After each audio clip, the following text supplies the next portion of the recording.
loss, or alopecia, is a problem that I often get asked.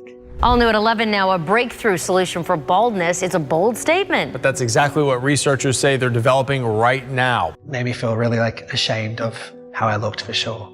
I'm Chris, I'm 29, and I started losing my hair at 20. It was kind of just rapidly going instantly. I couldn't handle the thought of someone looking at my hair or touching my hair because of how bad it looked, and I was so ashamed of it. Did you know? An estimated 52 million people in the United States are affected by hair loss.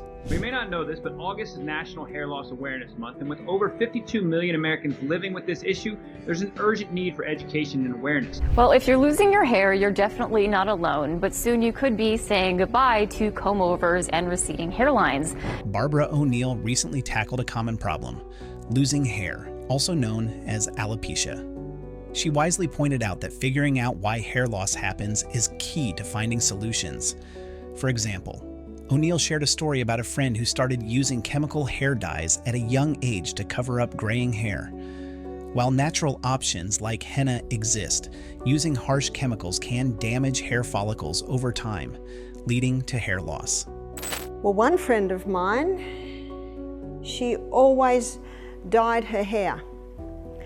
Her hair, she was showing grey hair from a very early age, and so from about the age of 30, she began to dye her hair. Research from the American Academy of Dermatology confirms this. A 2020 study found that some hair dyes, especially those with permanent colors, can contain chemicals that irritate the scalp and damage hair over time.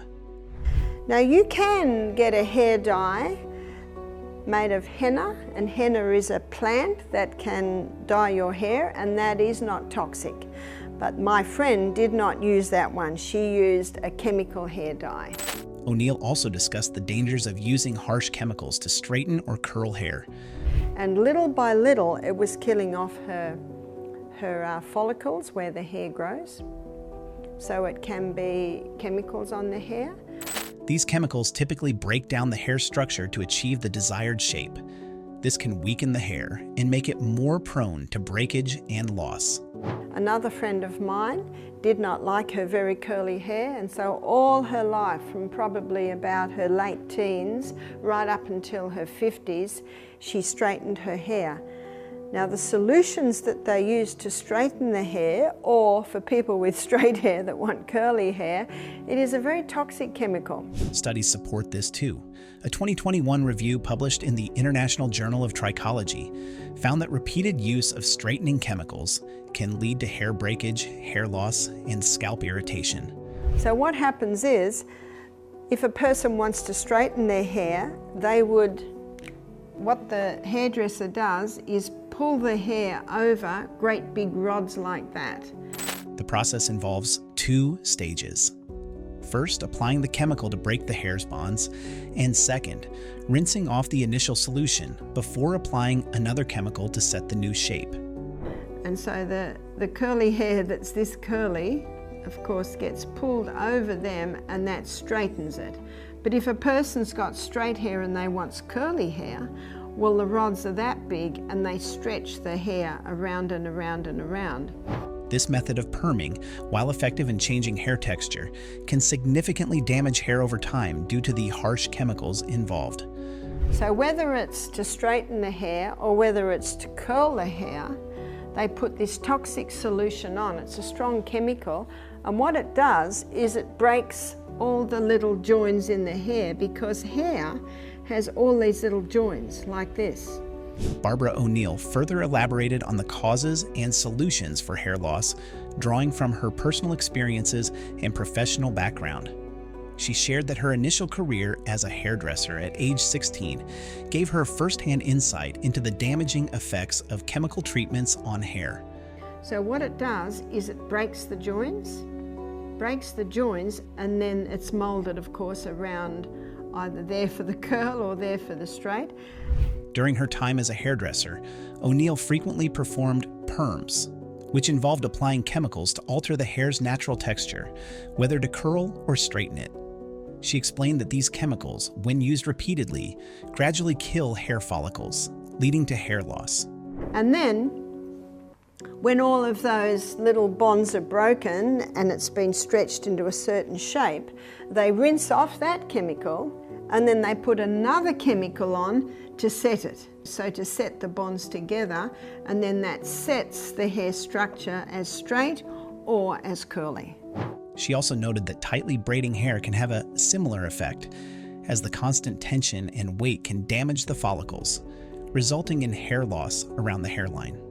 O'Neill emphasized the necessity of addressing the root cause of hair damage to prevent further hair loss.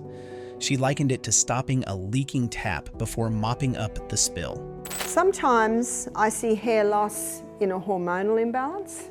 So if it's a hormonal imbalance, then the hormones must be balanced back again. For example, hormonal imbalances can lead to hair loss, and O'Neill suggested using Anna's wild yam cream to balance hormones and promote hair regrowth. Sometimes high stress, if someone goes through a very stressful situation, one of the reactions can be hair loss. Stress is another factor O'Neill identified as a cause of hair loss. High-stress situations can trigger hair loss, and managing stress levels is crucial for maintaining healthy hair. Additionally, she mentioned anemia as a potential cause, explaining that low iron levels in the blood, often due to heavy menstrual bleeding, can lead to hair loss. Addressing anemia by increasing iron intake can help mitigate this issue. If a person is anemic, it can cause hair loss. So what's anemic? Anemic means very low iron in the blood. She highlighted the role of hormonal imbalances, specifically mentioning that reducing estrogen and increasing progesterone levels can prevent heavy menstrual blood loss, thereby addressing anemia and promoting hair growth. And anemia can be caused because of heavy blood loss at period time. A lot of women suffer from that, and that can cause anemia, and the anemia can cause the hair loss. She further explained that low hydrochloric acid levels can also cause anemia, as this acid is essential for liberating iron from food. To ensure strong hydrochloric acid levels, O'Neill recommended consuming a 1/4 teaspoon of cayenne pepper in a little water before meals, or the juice of a lemon before meals. So the causes of hair loss can be anemia, it can be high stress, it can be a hormonal imbalance, and it can be damage that's just physical damage that has been done to the hair follicles. And so depending on what the cause is, the anemia, you can strengthen the hydrochloric acid, balance the hormones. She stressed the importance of not drinking water with meals to avoid diluting the hydrochloric acid and maintaining a relaxed environment during meals. You can make a mix that you can put on your hair. And this mix is, let's make up the mix. So 1/2 cup of coconut oil and 1/2 cup of castor oil. Castor oil is a very thick oil. She then offered a simple way to help hair grow back: a scalp treatment with healthy oils. But castor oil penetrates deeper than any other oil, so when that is put onto the scalp, it penetrates even deeper. Coconut oil is a very nourishing oil. It's an antifungal oil, antibacterial oil. But what you also can put with that, so now you've got a cup of oil there, to that cup of oil you can add 10 drops. She also suggested adding 10 drops of rosemary oil, which is good for the scalp. You can make a mix that you can put on your hair. And this mix is, let's make up the mix. So 1/2 cup of coconut oil and 1/2 cup of castor oil. Castor oil is a very thick oil. O'Neill said to mix everything well in a jar and massage it into your scalp once a week. This massage helps blood flow to the hair roots, and the oils soak in to nourish your scalp and make it healthy again. She suggested leaving it on for a long time, maybe on a day you're staying home, and then washing it out at night. But castor oil penetrates deeper than any other oil, so when that is put onto the scalp, it penetrates even deeper. Coconut oil is a very nourishing oil. It's an antifungal oil, antibacterial oil. But what you also can put with that, so now you've got a cup of oil there. To that cup of oil, you can add 10 drops. After using the oil treatment, O'Neill said you might need to wash your hair a couple of times to get all the oil out. Use warm water and a good amount of shampoo. You might need to wash it twice to remove all the oil. Finally, O'Neill stressed the importance of avoiding a chemical called sodium lauryl sulfate, SLS, that's found in many shampoos. This chemical makes shampoo foam, but it can damage hair follicles and cause hair loss. She advised checking the labels carefully, especially at stores that sell healthy products, to avoid shampoos with SLS. Instead, she recommended using coconut-based shampoos, which are nourishing for the scalp. Coconut oil's natural properties make it a beneficial choice for maintaining scalp health. Exercise. What exercise does is it increases the circulation of the blood to the extremities, and the scalp is considered an extremity. In addition to using the oil treatment, O'Neill suggested incorporating regular exercise into one's routine. Exercise, particularly high-intensity interval training, HIIT, enhances blood circulation to the extremities, including the scalp, which can promote healthier hair growth. She advised aiming for daily exercise to maximize these benefits. Hydration was another key point O'Neill addressed, emphasizing the importance of drinking enough water. A general guideline she provided is to consume 8 glasses of water per day for every 100 pounds of body weight. She highlighted that the scalp, like any other part of the body, benefits from proper hydration and nutrition delivered through the bloodstream. Exercise plays a crucial role in enhancing blood flow to the scalp, ensuring it receives the oxygen and nutrients needed for optimal health. O'Neill said eating plenty of fiber is important, along with protein from beans, nuts, and seeds. Our bodies use protein to build and fix things, including hair. She also said healthy fats from nuts, seeds, avocados, and olive oil are good for our overall health.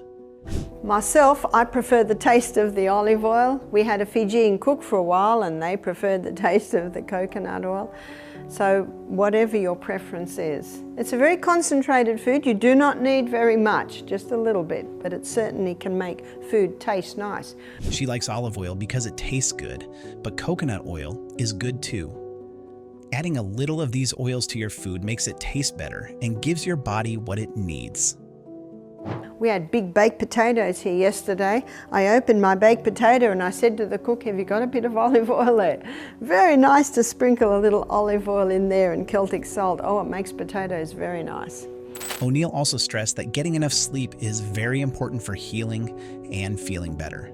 She said to try to sleep for 8 hours each night because rest is crucial for good health and hair growth. If you have trouble sleeping, try going to bed and waking up at the same time each day to create a routine that helps you sleep well. Light or no evening meal, going to bed early, soft lights, soft music, fresh air coming in, nice clean, natural fibre sheets and pillows. All of this is conducive to a good night's sleep. And you will find that little by little. To sleep better, O'Neill suggested making your bedtime relaxing. Go to bed early. Use soft lights and calming music. Get fresh air in your room and use sheets and pillows made from natural materials. By doing these things, you can improve your sleep quality, which will benefit your overall health and potentially help your hair grow more. Sleep is vital. The sleep is not negotiable. If you're not used to that much sleep, little by little by little, you can train yourself back into sleeping longer. Rome wasn't built in a day, but little by little by little, as you take those steps that are conducive to good sleep, breakfast like a king, lunch like a queen. Overall, O'Neill's advice is to eat healthy foods, exercise regularly. Light or no evening meal, going to bed early, soft lights, soft music, fresh air coming in, nice clean, natural fibre sheets and pillows. All of this is conducive to a good night's sleep. And you will find that little by little. And get enough sleep to keep your hair healthy and promote growth. This approach considers your entire well-being, not just your hair. The second most vital element needed for life is water. You can go 3 minutes without oxygen. You can go a couple of weeks without water. Water is vital for life. It's right up there with oxygen as one of the most important things we need to survive. I always thought it was 3 days without water until I read a book called The Long Walk about some people who were escaping the Siberian work camp, and they were in the desert and they went nearly 2 weeks without water. Without oxygen, we'd last only a few minutes, but without water, we could survive for weeks under extreme conditions. Water is the second most vital element needed for life. In fact, where there's no water, you don't usually get people living, do you? A book called The Long Walk tells the story of survivors from a Siberian work camp. I don't like water. If I drink water, my feet swell. If I drink water, I'm going to the bathroom all day. Who went nearly 2 weeks in the desert without water. This shows just how tough humans can be. Water does more than just keep us alive. Places with plenty of water thrive, while those without it struggle. Tell me that the water's not getting inside the cell. So how do we get the water inside the cell? We have to go to the third most vital element needed for life, and that is sodium.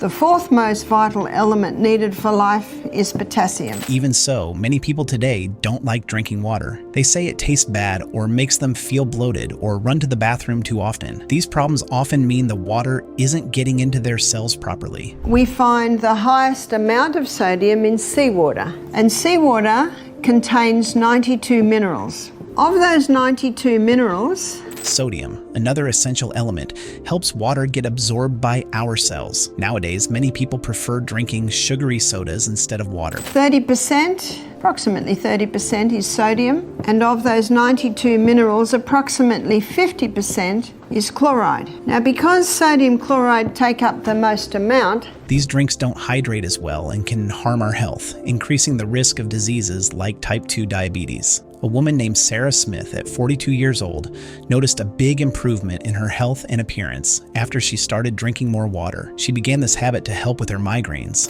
They're the first crystals formed when the water is evaporated. So what man does is he scoops up the first crystals formed, he bleaches them white, puts aluminium with it. But found that drinking 6 bottles of water a day not only eased her headaches, but also made her look younger in just 28 days. But just drinking any water isn't enough. The kind of water we drink matters too. So that it runs freely. And there's your table salt. Table salt is a dangerous salt because we now have 2 very harsh minerals that if you were to inject both of those into the blood, you would die. Natural seawater, for example, has 92 essential minerals. Sodium and chloride make up a large part of these minerals and help keep our bodies balanced. However, most table salt is processed and lacks these beneficial minerals. There's 2 harsh minerals and they need all the other 90 to soften them and balance them. The highest concentration of mineral inside the cell is potassium. The highest concentration outside the cell is sodium. This processed salt can be harmful if introduced directly into our bloodstream. Dr. Barbara O'Neill has spent her career teaching people about the importance of water and mineral balance for overall health. She highlights how understanding and using natural resources can transform our health. And in this bilayered membrane that is around every cell, there are sodium-potassium pumps. And these sodium-potassium pumps are ever going like this, maintaining the balance between potassium and sodium. But there's more to this story. Despite the clear benefits of proper hydration and mineral balance, many still neglect these simple health principles. So why not start today? But when someone's not eating enough fruits and vegetables, and that's where you get most of your potassium, and they're putting table salt on everything far too much, what happens now is sodium levels rise and potassium levels drop. Drinking more water and paying attention to its quality can make a big difference. And don't forget, staying hydrated is not just about avoiding sugary drinks. As we are about to get started, remember these are trace elements. Salt is not supposed to be a source of daily recommended allowances. Chloride. Redmond's has 913.8 milligrams, Himalayan 885.45, Celtic 693.75. It's about giving your body what it truly needs to function at its best. Small changes in your daily routine, like drinking more water and choosing natural sources of minerals, can lead to significant improvements in your health. Sodium, Redmond's has 568.6 milligrams, Himalayan 575, Celtic at 530.76. Potassium, Redmond's has none detectable, Himalayan has 5.25 milligrams, Celtic at 3.11. Sulfur, Redmond's has 3 milligrams, Himalayan at 18.6, Celtic at 11.19. Dr. Barbara, an expert in natural medicine, loves teaching people about natural ways to improve health. She explains that staying truly hydrated means more than just drinking a lot of water. Calcium, Redmond's has none detectable, Himalayan has 6.07 milligrams, Celtic has 2.92. Iron, Redmond's has 0.45 milligrams, Himalayan 0.058, Celtic 0.16. Phosphorus, Redmond's has 0.045 milligrams, Himalayan 0.0001 milligrams, Celtic none detectable. It also means keeping a balance of minerals in your body to make sure the water is used properly. Today, most of the salt and food we buy is highly processed and lacks minerals, which messes up this balance and can lead to poor hydration. So now sodium levels inside the cell are rising, which they should not, and the cell swells. What's that called? High blood pressure. The doctor is right. Table salt will contribute to high blood pressure. Over time, not being properly hydrated can cause serious health issues like kidney problems and heart disease. Dr. Barbara asks an important question. Should we stop using table salt? Are there better options? She explains that inside our cells there's more potassium, while outside there's more sodium. There's a French doctor named Dr. Lelangre, and he's written a whole book on salt. He said, when people come to me with high blood pressure, I put them on Celtic salt. Why does he put them on Celtic salt? Because Celtic salt contains 82 minerals. A balance between these two is kept by sodium-potassium pumps in our cell membranes. These pumps work hard to control the levels of sodium and potassium. Himalayan salt. In many places, Himalayan salt is a lot easier to get. There's about 75 minerals. So it's pretty good, but I prefer the Celtic salt. But our modern diet, which is low in fruits and vegetables, high in potassium, and high in table salt, disrupts this balance. Too much sodium gets inside the cells, causing them to swell and leading to high blood pressure. Dr. Barbara mentions Dr. Alain de Lorgeril, a French doctor who has written a lot about salt. The one reason is that the Celtic salt has 3 magnesiums. It contains magnesium chloride and magnesium bromide and magnesium sulfate. When patients come to him with high blood pressure, he recommends Celtic salt instead of regular table salt. Celtic salt has 82 minerals and is hand harvested, keeping these minerals in their natural form. Magnesium is a water-hungry molecule, and this explains why the Celtic salt is such a moist salt, especially when we've had a lot of rain, because those 3 magnesiums absorb the moisture. What about Himalayan salt? It's often seen as healthy too. It has about 75 minerals and is good for you. But Dr. Barbara likes Celtic salt more because it has more magnesium. And because magnesium is a water-hungry molecule, it can be used to help the water get into the cell. Magnesium helps the salt hold moisture, so Celtic salt stays moist after rain. Magnesium-rich Celtic salt is important for staying hydrated. When you put it on your tongue, It not only is required to get the glucose into the blood, it's also required to get the water into the cell. So it's sodium. It's the 3rd most vital element needed for life. the mucous membranes start absorbing the minerals right away. The magnesium then helps water move into the cells, improving hydration. Drinking water alone isn't enough if it can't get into the cells where it's needed. This explains why some people drink a lot of water but still feel dehydrated. So when you take a crystal of Celtic salt, put it on your tongue, and some say, how big's a crystal? Well, if you've got high blood pressure, start small. Choosing the right kind of salt not only adds flavor to your food, but also supports your cell health and overall well-being. Put it on your tongue, your mucous membranes start absorbing the minerals, the magnesium is taken to the cell membrane, and you drink your water, And that magnesium pulls that water inside the cell. It's the quickest way to hydrate a body. When individuals begin to increase their water intake, a common concern arises about the frequent need to use the restroom. To address this issue, it becomes beneficial to incorporate Celtic sea salt into the routine. And again, the potassium is found in all your fresh fruits and vegetables. Calcium cannot get into the cell by itself. It needs vitamin D. Of salt aids in enhancing the body's ability to absorb water more efficiently, reducing the urgency to visit the bathroom frequently. The only time excess water drinking can be dangerous is if people drink too much at once and don't have the minerals that are in the Celtic salt to pull that water inside the cell. It is recommended to add a small pinch of this salt to a glass of water before consumption. This method not only improves hydration, but also helps retain the water in the body for a longer duration. So we should be drinking at least 2 quarts a day. At least, more if possible.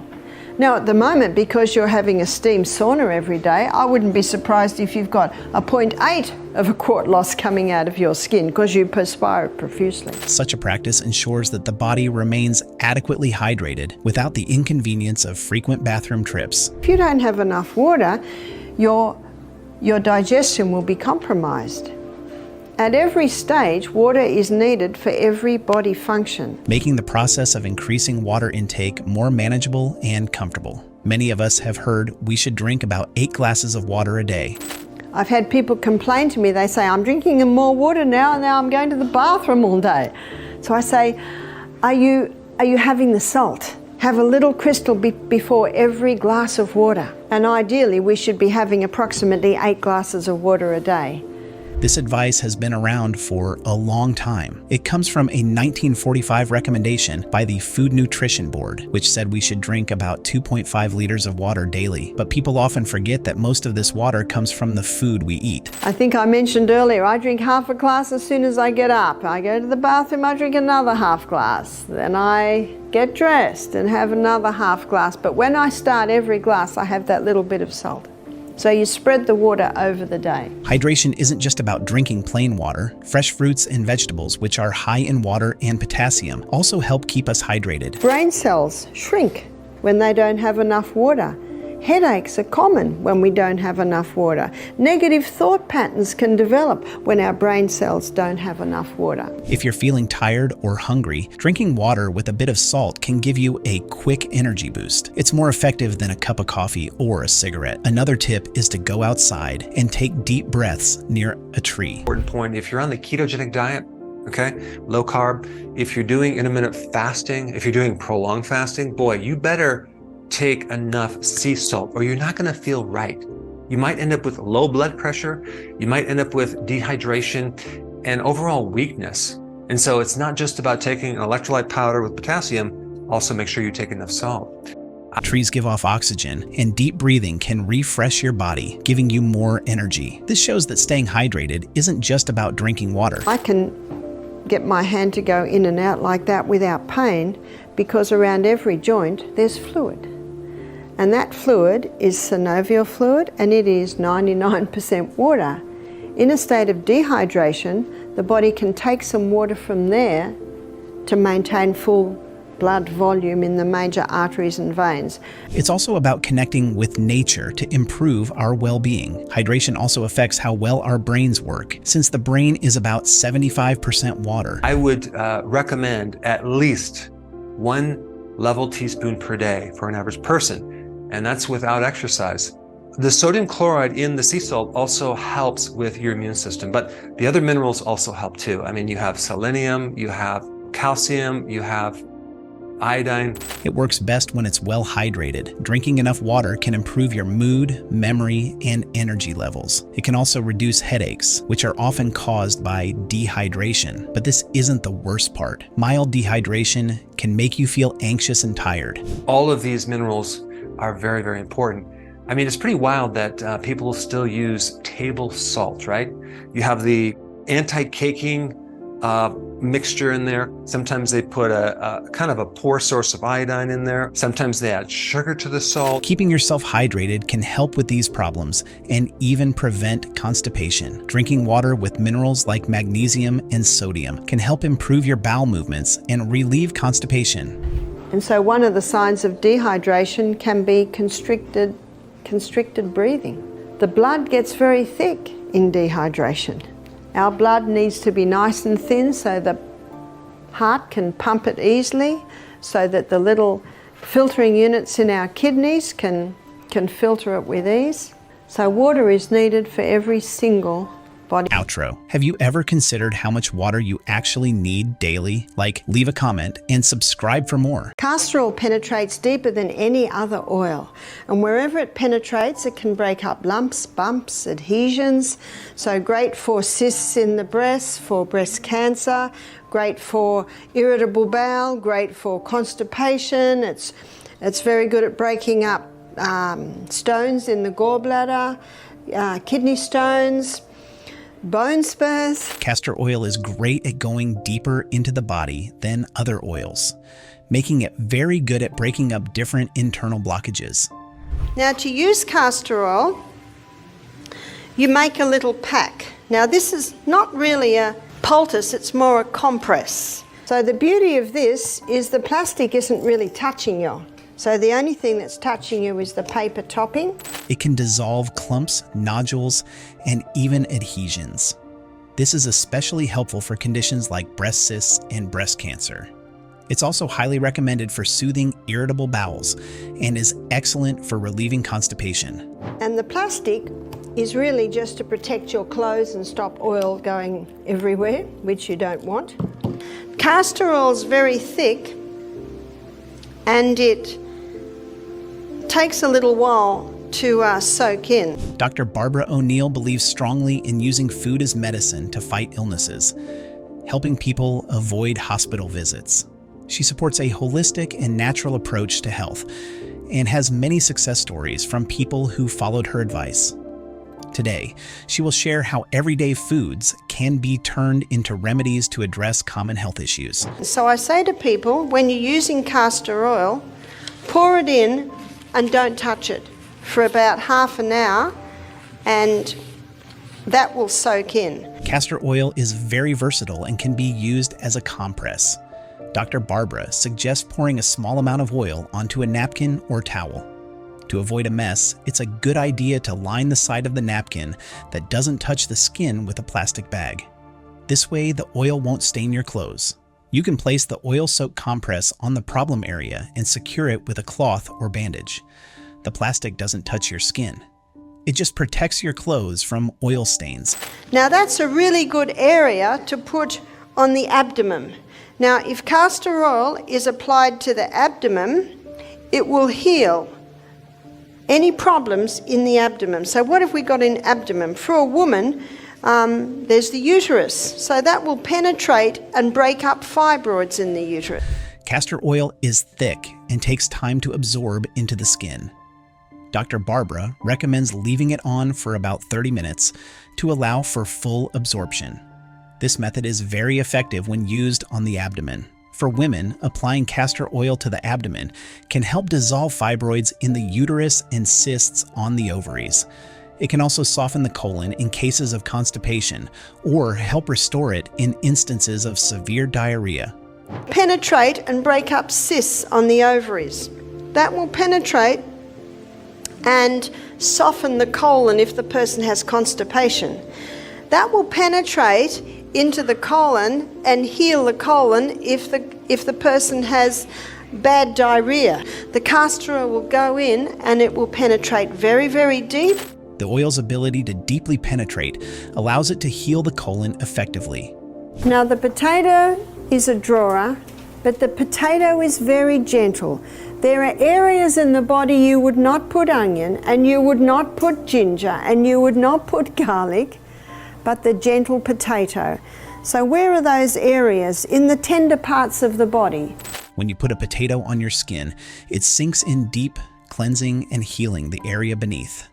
The potato acts like a sponge, but it's much gentler than other remedies. For example, there are places on your body where you'd never use strong ingredients like onions, ginger, or garlic because they're too harsh. But a potato? It's soft and soothing, perfect for sensitive spots. Came out all by itself. Okay, so you just kind of squeeze it a little bit and it sticks to itself. And then you can trim off anything extra you have. And then the potato poultice you can just leave overnight and then just keep doing the poultice. You don't want to be digging into wounds and digging into things, because you can use food and herbs and different things to naturally bring out things. Think about the delicate parts of your body, like your eyes. If your eyes are sore or inflamed, maybe from something like conjunctivitis, or if you've sprained your ankle, placing a grated potato on these areas can be very soothing. The potato's natural coolness helps calm any inflammation. Its skin contains phosphorus and potassium, which the body can absorb easily. Plus, its alkaline nature helps neutralize acidic conditions in the skin, cooling it down and helping to reduce swelling. You don't have to be digging in with a needle, digging in with dirty, tweezers. You can end up with a bigger infection for doing that. So I just trim off this little extra bit or whatever. And this is a lot less invasive, especially for little kids. Especially little kids, if adults want to dig in themselves, that's one thing. It's hard to pin down a little kid. And kids think these little things are fun. So there you go. That could be used for a splinter, or even if you had like an oozing or kind of like a pussing sore or something like that. You could do this on the arm. You could do it on, like I said, if you had a wound. Actually, I'll show you an example of the wound. But this isn't the worst part. Sometimes, using strong remedies can make things worse instead of better. That's why potatoes are a great option. They're gentle and effective. Using a grated potato as a remedy is simple but effective. To do this, grate the potato and wrap the shreds in a piece of plastic or leather. This creates a barrier that lets the potato do its work without making a mess. This method harnesses the natural healing properties of potatoes, turning a common kitchen staple into a powerful tool for physical relief. 2 cups of frozen pineapple chunks, which are loaded with enzymes and antioxidants, 1 banana that's high in potassium and will help to make this smoothie creamy, and the grated turmeric and ginger. Then blend that until it's nice and smooth.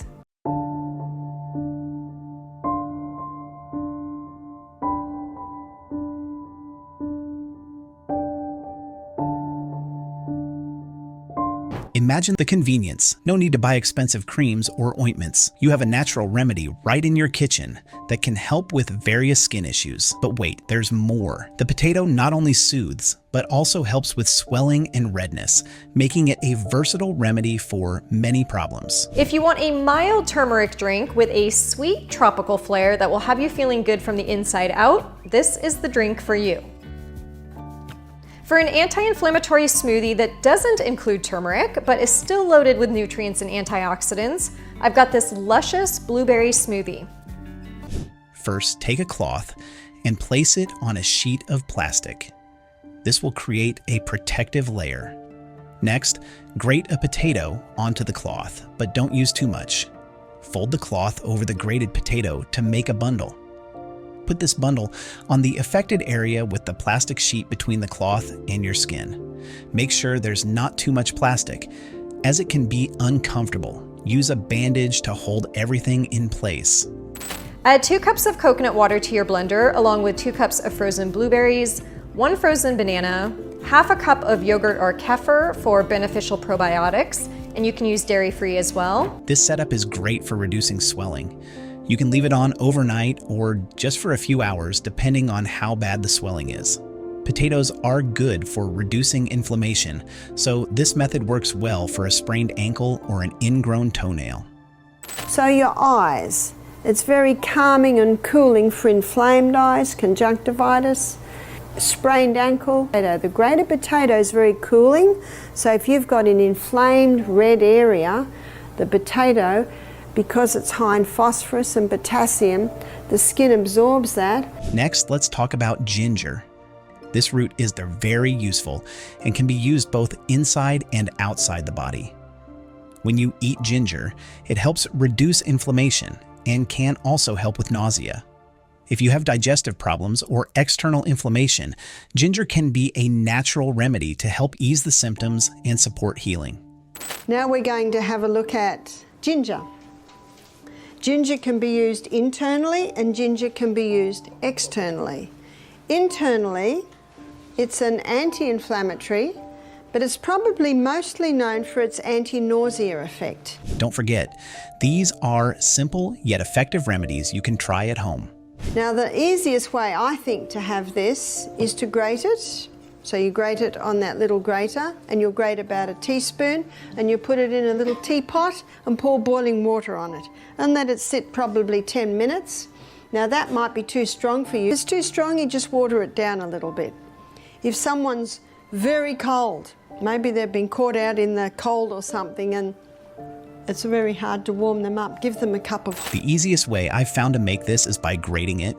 Use a small grater and grate about a teaspoon of ginger. Put this into a small teapot and pour boiling water over it. Let it steep for about 10 minutes. If the tea is too strong, you can add more water to dilute it. This is especially good for warming up when you feel very cold, like after being outside in chilly weather. A cup of this hot ginger tea can really warm you up and is also good for nausea. Avoid white bread, white flour, and gluten, and replace by gluten-free flour like almond flour, oat flour, brown rice, corn flour, tapioca, or cassava flour. You'll also see ginger used in the flu bomb recipe, showing how effective it is. But ginger isn't just for drinking. You can use it on your skin too. For this, grate the ginger finely. Then, wrap the grated ginger in a light cloth or towel and put it inside a plastic bag to keep it from leaking. Place this ginger pack on the sore area of your body. For example, putting it on your lower back can help relax your muscles and reduce inflammation. Number 2. Avoid white sugars, any kind of sugar or artificial sweeteners, and replace by homemade sugar-free jams or just plain fruit that already contains sugars. It takes time to retrain your taste buds to sense natural sugars in fruits, vegetables, or milk. If someone has inflammation in a joint, like the wrist, ankle, knee, or even toes, applying this ginger pack can help a lot. Usually, putting it on around 6 in the evening and leaving it for about half an hour will make the skin feel warm, which shows that the inflammation is going down. But once you train your taste buds without any added sugar or sweetener, you'll be surprised how awful it tastes when you add anything to sweeten your drinks or food. Number 3, avoid soda, pops, or any kind of carbonated drinks. Replace by water, homemade teas, freshly squeezed citrus juice like oranges, lemons, or limes. This method gives you a natural way to ease pain and promote healing. So it can be used for nausea, it can be used to warm a person if they're chilled or cold. And you saw too, it is one of the recipes in the flu bomb. Now we're going to look at what you can do with ginger externally. So if you apply this to the lower back, the heat relaxes the muscles and yet the ginger is reducing the inflammation. But this isn't the only benefit. Ginger can also be used for other health issues, making it a versatile remedy. Now if someone has an inflamed joint, say a wrist or an ankle or a knee or toes, we apply the ginger poultice maybe about 6 o'clock in the evening. And within half an hour, if there's inflammation in there, the skin gets very hot. At bedtime, many people find warmth comforting, especially those with conditions like gout or arthritis. The gentle heat can be very soothing, especially for a sore lower back.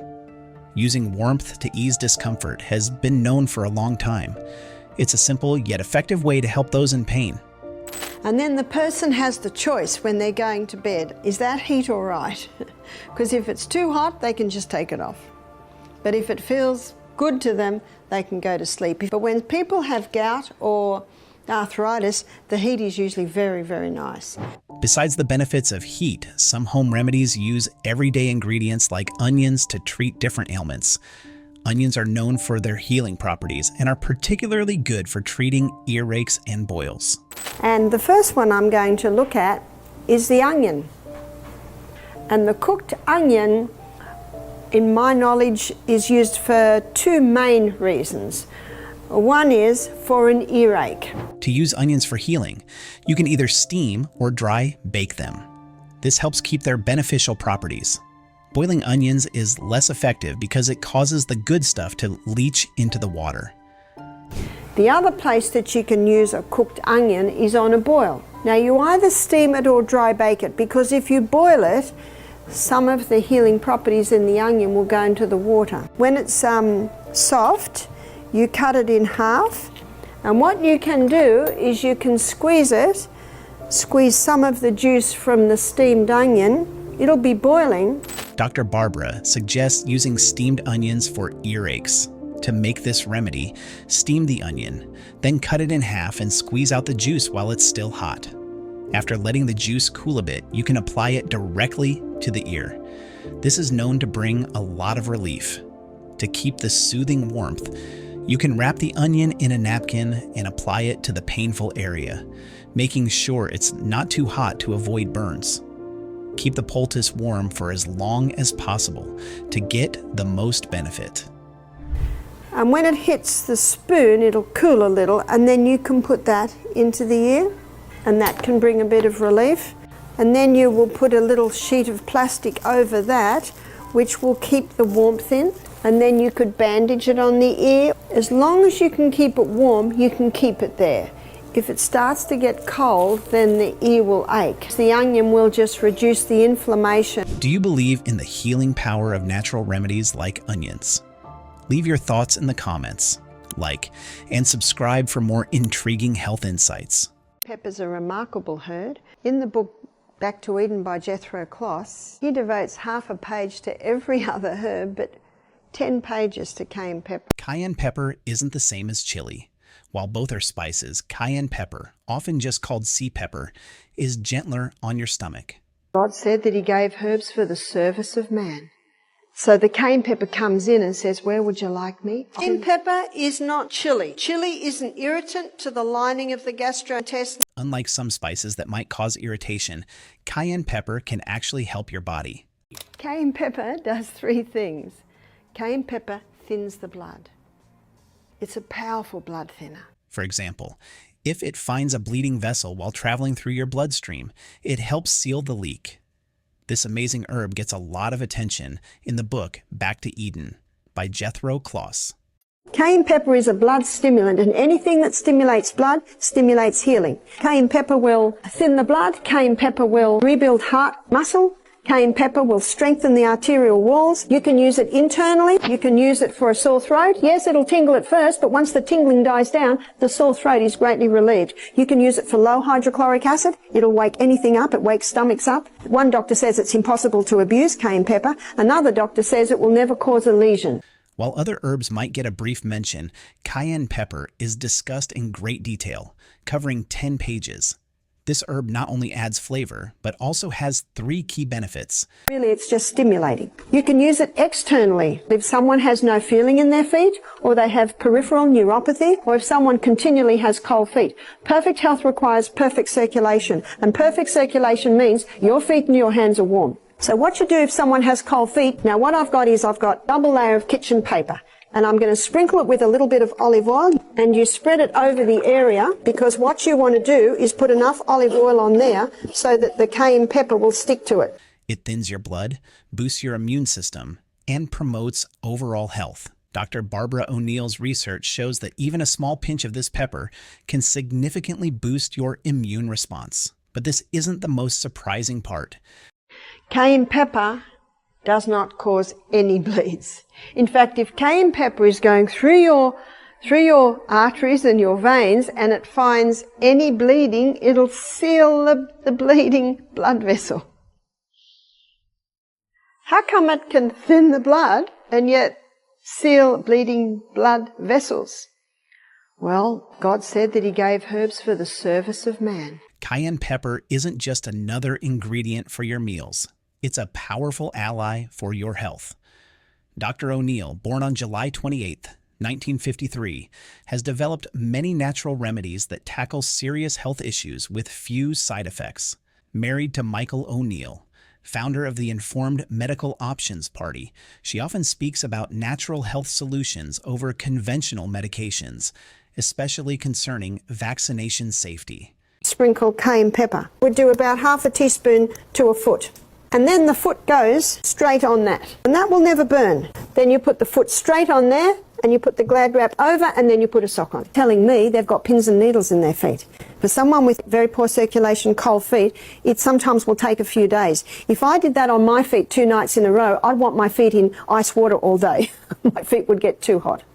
Despite facing legal challenges and skepticism from the medical community, Dr. O'Neill is dedicated to her cause. Chili is an irritant to the lining of the gastrointestinal tract. Black pepper is an irritant to the lining of the gastrointestinal tract. But cayenne pepper will heal a stomach ulcer. Cayenne pepper moves blood. It's one of the best circulatory stimulants there is. It's not a nervous system stimulant like your caffeines or your tobacco. It's a blood stimulant. And when you consider... She promotes the use of natural herbs, oils, and vegetables in our diets. These include castor oil, onions, potatoes, ginger, garlic, and lemon. Blood, cayenne pepper is a wonderful healer, and you can put cayenne pepper with any other herb and it'll intensify its action. So let's begin by looking at how you can use cayenne pepper internally. By the way, how would you take it?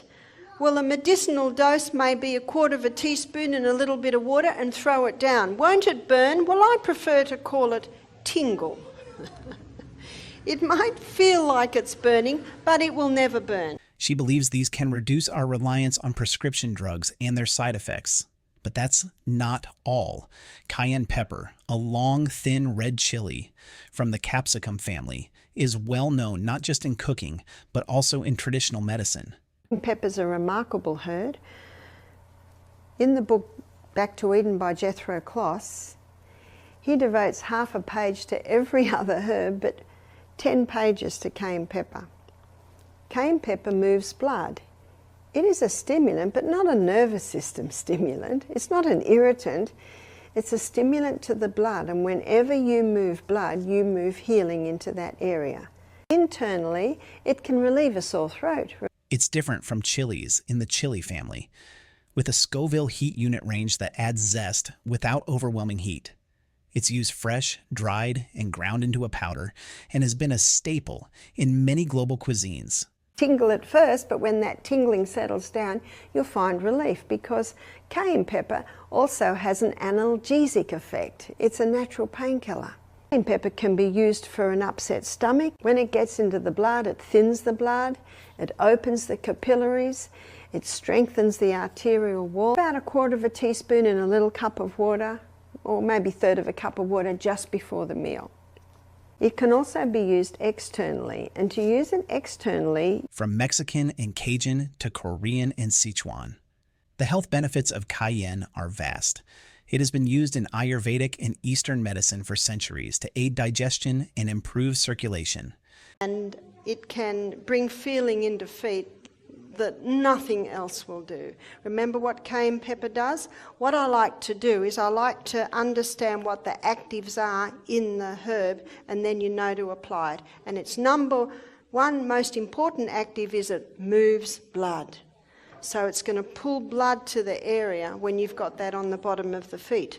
So when you take it off in the morning, you just wipe it with a wet washer. Capsaicin, the active ingredient in cayenne peppers, is behind these benefits, including its ability to relieve muscle and joint pain. This compound is also found in many topical treatments for its pain-relieving properties.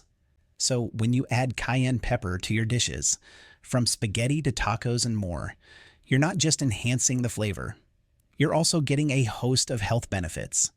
It's a spice that offers a unique mix of taste and health, making it a valuable ingredient in kitchens and traditional healing practices worldwide. But here's the kicker. The more you learn about cayenne pepper, the more you'll see why it's considered a super spice. Cayenne pepper is famous for its spicy flavor and is used in kitchens all around the world. Now we're going to have a look at cayenne pepper. Cayenne pepper, we've got cayenne pepper in this little container here. Cayenne pepper is a remarkable herb.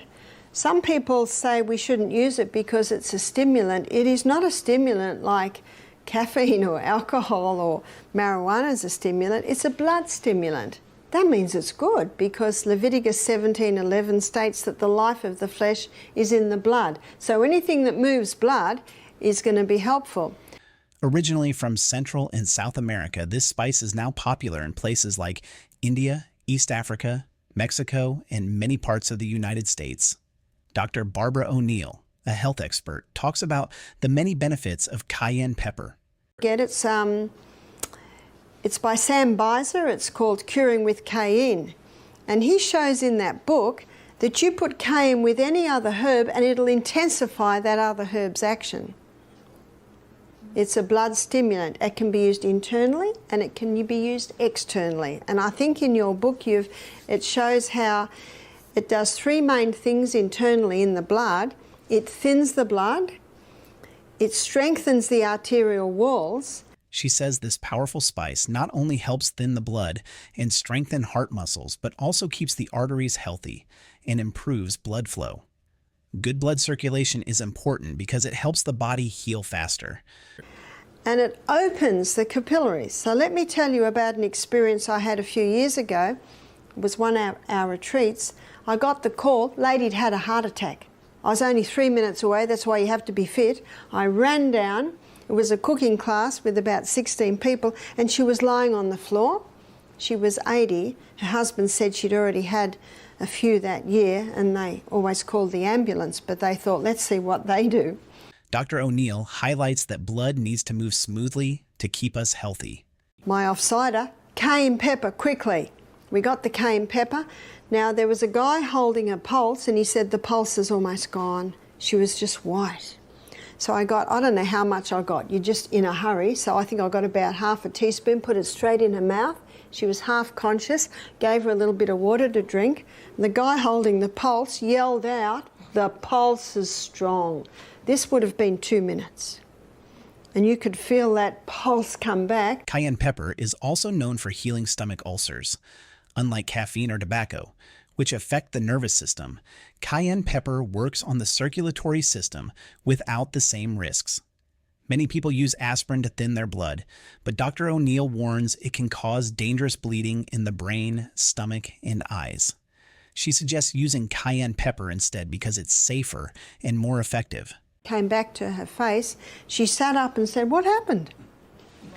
Everyone around was going, "Whoa." And I said, "No, it's not me, it's the cayenne pepper." So we sold out of cayenne pepper that program. What did the cayenne pepper do?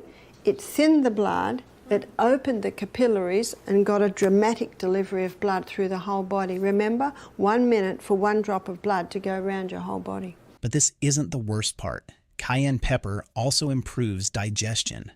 Dr. O'Neill says that drinking a 1/4 teaspoon of cayenne pepper in water can stimulate the stomach's glands, helping digestion and increasing the production of stomach acid, which is needed to break down food.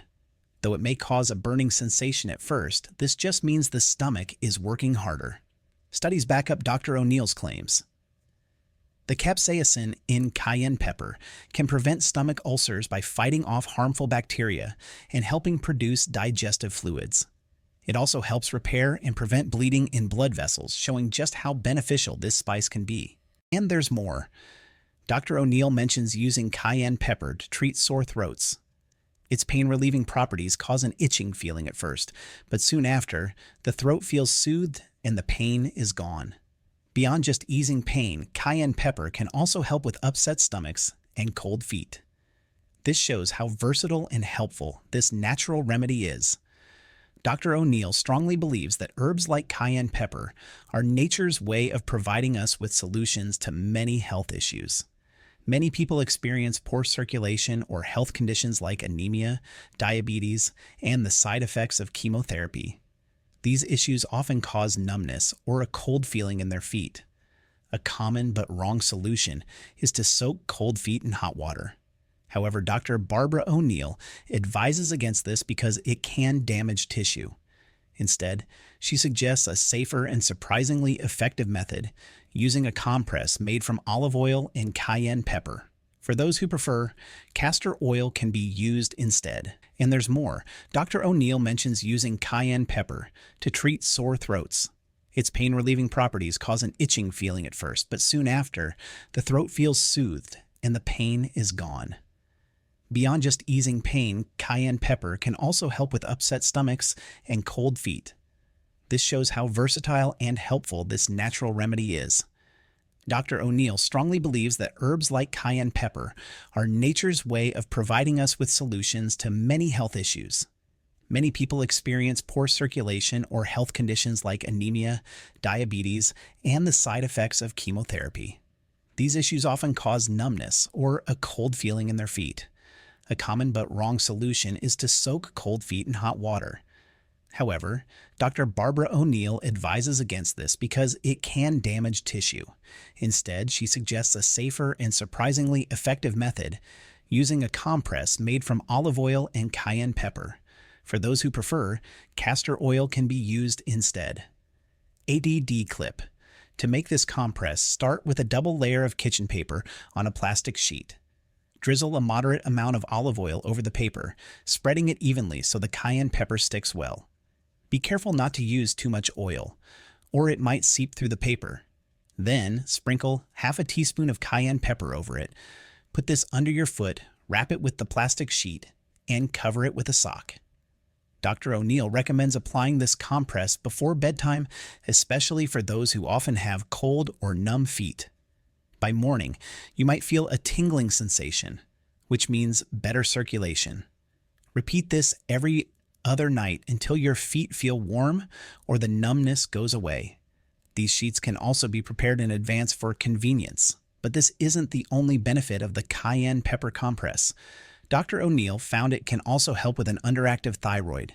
She tells the story of a woman who, despite taking medication for her sluggish thyroid, saw significant improvement after using the cayenne compress. The woman even stopped her Medicaid to make this compress. Start with a double layer of kitchen paper on a plastic sheet. Drizzle a moderate amount of olive oil over the paper, spreading it evenly so the cayenne pepper sticks well. Be careful not to use too much oil, or it might seep through the paper. Then, sprinkle half a teaspoon of cayenne pepper over it. Put this under your foot, wrap it with the plastic sheet, and cover it with a sock. Dr. O'Neill recommends applying this compress before bedtime, especially for those who often have cold or numb feet. By morning, you might feel a tingling sensation, which means better circulation. Repeat this every other night until your feet feel warm or the numbness goes away. These sheets can also be prepared in advance for convenience. But this isn't the only benefit of the cayenne pepper compress. Dr. O'Neill found it can also help with an underactive thyroid. She tells the story of a woman who, despite taking medication for her sluggish thyroid, saw significant improvement after using the cayenne compress. The woman even stopped her medication entirely. However, Dr. O'Neill warns against using this treatment at bedtime for the thyroid, as it may generate too much heat and disrupt sleep. Cayenne pepper isn't just useful for cold feet and thyroid issues. It has many other health benefits. For instance, it can stop bleeding. Dr. O'Neill recalls an incident where a colleague had deep cuts on her foot. By applying cayenne pepper directly to the wounds, the bleeding stopped almost immediately, and the pain quickly lessened. The next day, the cuts had healed well enough that stitches were not needed. Is cayenne pepper a miracle cure, or just another myth? Share your thoughts in the comments, like the video, and don't forget to subscribe for more health insights.